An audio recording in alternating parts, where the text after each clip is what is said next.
Hello everyone, welcome back to Vidyalaya. आज के इस वीडियो में हम बात करेंगे symmetric and skew symmetric matrices की। करेक्ट। तो इससे पहले हमें बात करनी पड़ेगी ट्रांसपोज की। तो पहले आपका टॉपिक शुरू हो रहा है ट्रांसपोज ऑफ अ मैट्रिक्स। ठीक है। तो ट्रांसपोज ऑफ अ मैट्रिक्स क्या होता है वो जान लेते हैं। पहले कोई मैट्रिक्स है, सपोज करो हमारे पास 1 2 3 4 5 6। ये नंबर कुछ खास हो जाते हैं ना, ये हमेशा 1 2 3 4 5 6 ले रहा हूँ, लेकिन जरूरी नहीं कि यही लो, कुछ और भी आप ले सकते हैं। अब देखो ट्रांसपोज का मतलब क्या है। जब आप रोज को कन्वर्ट कर देते हैं किसमें, कॉलम्स में। जैसे रो क्या थी इस बार, 1 2 3 थी, तो आप इसको कॉलम बना दो। दूसरी रो को भी आप क्या बना दो, कॉलम बना दो। तो ये आपका ट्रांसपोज गेन हो जाएगा। ठीक है।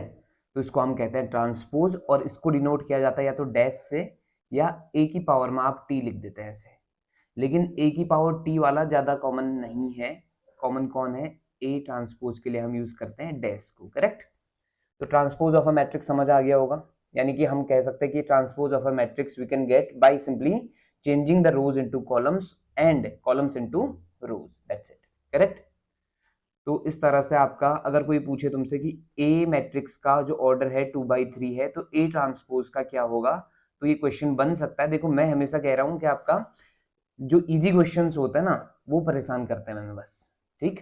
तो इजी क्वेश्चंस को गलत नहीं करना हमने अपने एग्जाम में। तो याद रखना है कि आपका अगर ए जो है उसका जो ऑर्डर है 2/3 है, तो ए डैश का ऑर्डर क्या होगा, 3/2 होगा, क्योंकि कॉलम्स जो है रोज में कन्वर्ट हो जाती हैं, और रोज किस में कन्वर्ट हो जाती है, कॉलम्स में। करेक्ट। चलो अब बात कर लेते हैं इसकी प्रॉपर्टीज की। प्रॉपर्टीज। ठीक। तो इसकी जो प्रॉपर्टीज हैं उसमें कौन कौन आता है, सबसे पहले देख लेते हैं कि आपका अगर मान लो हमें a प्लस बी, दो मैट्रिक्स का कंबाइंड क्या करना हो, डैश करना हो। ठीक है। डैश मतलब यहाँ पे मेरा क्या है, ट्रांसपोज से है। दोनों को ऐड करके ट्रांसपोज करूं, या दोनों को अलग अलग ट्रांसपोज करके ऐड कर लूं, बात एक ही। यानी कि ट्रांसपोज डिस्ट्रीब्यूट हो जाता है विद रिस्पेक्ट टू एडिशन, हम ये कह सकते हैं। Second thing is same case about subtraction. Subtraction में भी यही होता है, आपका ए डैश माइनस क्या आ जाएगा, बी डैश आ जाएगा। ठीक है।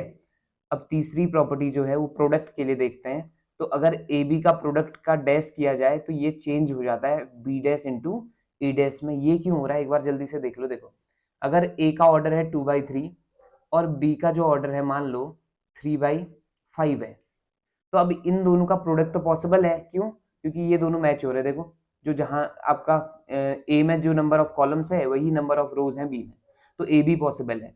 बट अगर जब मैं ए डैश कर दूंगा तो ए डैश का ऑर्डर हो जाएगा 3/2, और बी डैश का ऑर्डर हो जाएगा कितना, 5/3। अब ए डैश बी डैश नहीं पॉसिबल है ना, तो 2/5 है, तो ये आपका गड़बड़ हो जाएगी। तब पहले बी डैश लिखना पड़ रहा है और बाद में ए डैश लिखना पड़ रहा है। तो ये आप समझ गए होंगे शायद। ठीक। अब अगली प्रॉपर्टी है, अगर आप डैश का डैश वापस कर देते तो ये आपका एक, सॉरी, ये क्या कर देता है, इफेक्ट उसका जीरो कर देता है। यानी कि ये वापस कहां पहुंचा देगा, तुम्हें ए में पहुंचा देगा। ठीक है। समझ आ गया होगा। क्लियर। और हाँ, कोई नंबर है आपके पास, फिफ्थ प्रॉपर्टी, अगर कोई नंबर है के, उसका आप डैश कर रहे हैं ना, तो ये क्या बन जाएगा, के ए डैश बन जाएगा। यानी कि के में कोई इफेक्ट नहीं पड़ेगा, क्योंकि के क्या है, एक नंबर है। नंबर में आपका डैश का कोई फर्क नहीं पड़ना, क्योंकि नंबर आपका रोज और कॉलम्स को कंसिस्ट नहीं कर रहा है। करेक्ट। चलो, तो ट्रांसपोज ऑफ अ मैट्रिक्स समझ आ गया होगा। उसकी कुछ प्रॉपर्टीज ये हो गई, यानी कि यहाँ से भी क्वेश्चन बन सकता है। कह सकता है कि ए बी का whole dash equal to what, option दे सकता है नीचे पे। देखो हमेशा याद रखना कि आपका ऐसा नहीं सोचना है दिमाग में कि ये सिंपल क्वेश्चन है, ये थोड़े आएगा। नहीं, सिंपल टफ सब कुछ आ सकता है। तो हमें जो भी हम पढ़ रहे हैं सब कुछ हमें पूरा ध्यान लगा के पढ़ना है, समझ के पढ़ना है। क्लियर है इतना। चलो, नहीं तो वही कहानी हो जाएगी क्या, सिंपल हम करते नहीं, क्योंकि वेरी सिंपल वाला कॉन्सेप्ट हो जाता है और टफ हमें आते नहीं, तो पेपर में हमसे फिर कुछ नहीं हो पाता है। करेक्ट। तो ऐसा नहीं होना है, यहाँ हम सब पढ़ेंगे, सिंपल से लेके टफ सब। करेक्ट। चलो, अब मैं इसके बेसिस पे, ये जो आपका मैंने ट्रांसपोज आपको बताया, इसके बेसिस पे दो तरह की मैट्रिक्स बताऊंगा आपको। एक होती है सिमेट्रिक मैट्रिक्स। ठीक है। अब सिमेट्रिक मैट्रिक्स क्या होती है वो देख लो। सिमेट्रिक मैट्रिक्स का मतलब है, सिमेट्रिक होना मतलब आप जानते हो ना, जैसे सपोज करो इंसान भी सिमेट्रिक है ना। कैसे, ये अब ये थोड़ा अटपटा इंसान बन जाएगा तो माफ कर देना। ठीक है। ये देखो अगर मैं ये लाइन ड्रॉ करता हूँ ऐसे, तो ये सिमेट्रिक है ना, जैसा इधर वैसा इधर, ऐसे कॉन्सेप्ट। ठीक। या आपका कोई भी चीज अगर मैं एक फुटबॉल लूं और इसको ऐसे कट कर दूं तो ये सिमेट्रिक हो जाएगा। सिमेट्रिक का मतलब होता है ना कि आपका जैसा लेफ्ट में वैसे ही राइट में, अलोंग अ पर्टिकुलर लाइन, ठीक है, लाइन ऑफ सिमेट्री कहते हैं बेसिकली, हम इसको क्या कहते हैं, लाइन ऑफ सिमेट्री। तो अब लाइन ऑफ सिमेट्री इस बार कौन बनने वाली इन केस ऑफ मैट्रिक्स। तो मैट्रिक्स में तुम्हें ध्यान देना है कि पहले तो उसको क्या होना पड़ेगा, स्क्वायर मैट्रिक्स होना पड़ेगा, क्योंकि डायगोनल किसमें होता है, सिर्फ स्क्वायर मैट्रिक्स में होता है। तो इस बार डायगोनल ही गेम है, चेंजर है ना। ये क्या करता है, आपका डायगोनल के अलोंग सिमेट्रिक होती है ये मैट्रिक्स। कैसे, जैसे मान लो ये है 3x3 की मैंने मैट्रिक्स बनाई, क्यों बनाई स्क्वायर मैट्रिक्स, क्योंकि सिमेट्रिक मैट्रिक्स को हम किस में डिफाइन कर पाएंगे, सिर्फ स्क्वायर मैट्रिक्स में डिफाइन कर पाएंगे, करेक्ट। जैसे ये 1 2 3 2 4 5 है ना, 3 5 1, इस तरह की मैट्रिक्स है। तो डायगोनल कौन है, ये है ना। इस डायगोनल के अलोंग ये सिमेट्रिक है नहीं है, वो देख लो जरा। कैसे सिमेट्रिक पता चलेगा, देखो इसके बगल वाला एलिमेंट 2, यहाँ भी 2, इससे कितनी दूर 3, इससे उतनी ही दूर कौन 3, ये 5, तो ये भी क्या 5, तो ये सिमेट्रिक है। तो सिमेट्रिक में क्या होता है कि ए आई जे जो होगा ना, वो किसके इक्वल होगा, ए जे आई के इक्वल होगा। यानी कहने का मतलब है A12 किसके बराबर होगा, A21 के बराबर होगा, लिख के देख लो आप, मतलब यानी कि चेक कर लो। और दूसरा A23 किसके बराबर होगा, A32 के बराबर होगा, ठीक है। इस तरह से आप देखेंगे कि आपका सिमेट्रिक मैट्रिक्स में ये चीजें हो जाती है, A I J equal to A J I for every I comma J belongs to, वही कहाँ, ये 3x3 का है, तो for every I comma J का है, तो बिलोंग्स टू मत कहना, नेचुरल नंबर कर दिया तो कहीं पता चला तुम लोग इन्फिनिटी तक चले गए। 3x3, सॉरी ये सिर्फ 3x3 का था, ठीक है, गलती हो गई है ना। चलो समझ गए होंगे कहानी को, पहुंच गए हम अपने स्टेशन पे। हाँ, तो सिमेट्रिक मैट्रिक्स क्लियर है। सिमेट्रिक मैट्रिक्स में क्या होता है कि आपका डायगोनल के अलोंग क्या होती है, सिमेट्रिक होती है। और दूसरा याद रखना कि डायगोनल मतलब यही लेफ्ट टॉप से राइट बॉटम, आपको पहले भी समझा दिया गया था कि डायगोनल मतलब यही होता है। अब कुछ लोग का शायद क्वेश्चन ये हो कि ये क्यों नहीं डायगोनल है, हम इसको भी डायगोनल कह सकते हैं, पर फिलहाल इसको डायगोनल नहीं कहते हैं। ये सिर्फ कौन, प्रिंसिपल डायगोनल कहूँ या डायगोनल कहूँ, हर बार left top to right bottom ही होगा, करेक्ट। चलो, डिफाइंड ही इसी पे किया गया है, ठीक है, ये गलती तुम्हारी नहीं है, ये गलती पुरखों की है हमारे, समझ गए। चलो आगे बढ़ें फिर। तो सिमेट्रिक मैट्रिक्स क्लियर हो गया होगा।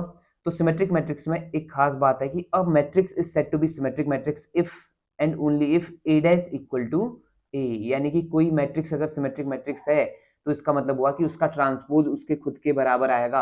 आप चेक कर लो, जैसे देखो ये आपका ए हो गया, ए डैश करोगे तब भी क्या आना है, 1 2 3 2 4 5 और 3 5 1 ही आना है, इसमें कोई प्रॉब्लम नहीं है, कोई शंका नहीं है, करेक्ट। क्लियर है यहाँ तक, है ना। चलो, अब इतना समझ आ गया आपके सिमेट्रिक मैट्रिक्स किसे कहते हैं। तो एक चीज याद रखना कि आपका अगर आपसे पूछा जाए कि ये सिमेट्रिक है या नहीं है, तो आपने क्या करना है, सिंपली उस पर्टिकुलर मैट्रिक्स का डैश कर देना है। जैसे सपोज करो कोई तुमसे कहे कि a is equal to this, b is equal to this, check whether a plus B is symmetric और नॉट, तो आपने क्या करना है, a प्लस बी का होल डैश कर देना है। और a प्लस बी का होल डैश अगर minus of a plus B के बराबर आ गया, सॉरी अभी माइनस का जिक्र नहीं करता हूँ क्योंकि अभी माइनस वाले को बताने वाला हूँ, स्कीम में आने वाला है ना। तो a प्लस बी का होल डैश अगर a प्लस बी आ गया तो कह देना कि ये सिमेट्रिक है। और अगर इसके अलावा कुछ भी आता है एल्स, तो आप कह देना कि ये नॉट सिमेट्रिक या नॉन सिमेट्रिक है, करेक्ट। समझ आ गया होगा शायद। चलो, सिमेट्रिक तो आपको क्लियर हो गया। अब आते हैं स्क्यू सिमेट्रिक मैट्रिक्स पे, ठीक। अब स्क्यू सिमेट्रिक मैट्रिक्स क्या होती है, थोड़ा मैं भावनाओं में बह जा रहा हूँ ना। स्क्यू सिमेट्रिक मैट्रिक्स,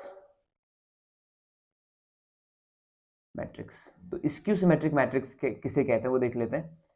तो अगर आपके पास किसी दिन कोई मैट्रिक्स आपको दी हुई है, उसमें क्या ए I J is equal to minus A J आई, ऐसा हो जाए, यानी वो दोनों इक्वल ना हो, उन दोनों में साइन डिफरेंस हो, करेक्ट, तो बात बन जाए फिर उस दिन, ठीक।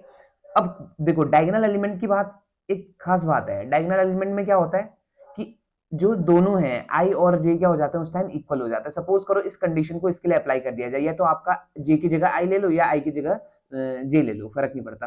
तो डायगोनल एलिमेंट में क्या होना चाहिए, देखो ए आई आई इक्वल टू माइनस ए आई आई, तो लेफ्ट में ले आओ तो कितने ए आई आई हो जाएंगे, 2 ए आई इक्वल टू 0, तो AII इज इक्वल टू क्या आ गया 0, यानी कि कह सकते हैं कि इन case of skew symmetric matrix diagonal element should be 0, यानी डायगोनल एलिमेंट की वैल्यू क्या होनी चाहिए 0 होनी चाहिए। कब? स्क्यू सिमेट्रिक मैट्रिक्स में। एक क्वेश्चन बन गया ये, आपसे कहेगा कि आपका which of the following can be a which of the following can be a symmetric matrix, तो उसमें नीचे ऑप्शन होगा having diagonal element 0, having diagonal element non zero and so on। तो कई ऑप्शंस बनेंगे, तो वहां से एक आपका ये क्वेश्चन बन गया हमारा। डायगोनल एलिमेंट क्या होना चाहिए 0 होना चाहिए, किसके लिए? स्क्यू सिमेट्रिक मैट्रिक्स के लिए, करेक्ट। चलो अब इसको देखते हैं कि स्क्यू सिमेट्रिक मैट्रिक्स कौन बन सकता है। ये 0 0 0 डायगोनल एलिमेंट 0 हो गया। अब इसको 2 3 4 बोल दिया, तो ये -2 -3 और -4 बनेगा। क्यों? क्योंकि आपका ये जैसा होगा ना, ये कौन सा एलिमेंट है A12 है ना, तो A21 इसका जस्ट क्या होगा नेगेटिव होगा, ठीक। तो ये दोनों का साइन चेंज होगा एक दूसरे। तो ये अगर A है तो A डैश क्या है, देखो A डैश करने पे आपको मिलेगा A -2 -3 0, सॉरी सॉरी सॉरी, अगला क्या बनेगा 2 0 -4, अगला बनेगा 3 4 0। अब अगर आप माइनस बाहर ले लेते हैं इन सब से, या -1 से मल्टीप्लाई डिवाइड कर देते हैं, समझ लो, तो माइनस बाहर ले लिया तो अंदर क्या बचा 0 2 3 -2 0 4 और -3 -4 0। तो ये वापस से आपका A जैसा बन गया, तो यानी -A हो जाता है। तो स्क्यू सिमेट्रिक मैट्रिक्स में क्या होता है बताओ, A डैश इक्वल टू हो जाता है -A। तो इक्वेशन यहाँ से भी बन जाएगा। यानी आज से आपको किसी को प्रूव करना है कि it is skew symmetric matrix, then आपको कुछ नया नहीं करना है, आपने सिर्फ क्या करना है -A प्रूव कर देना है, उसका डैश उसका transpose, correct. Skew symmetric matrix भी समझ आ गई होगी। अब एक जल्दी से एक लाइन समझो, ये बहुत खास लाइन है, बहुत इंपॉर्टेंट है। Every square matrix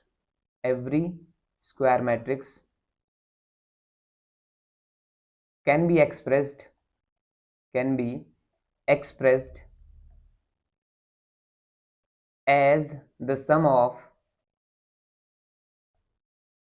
symmetric and skew symmetric matrices।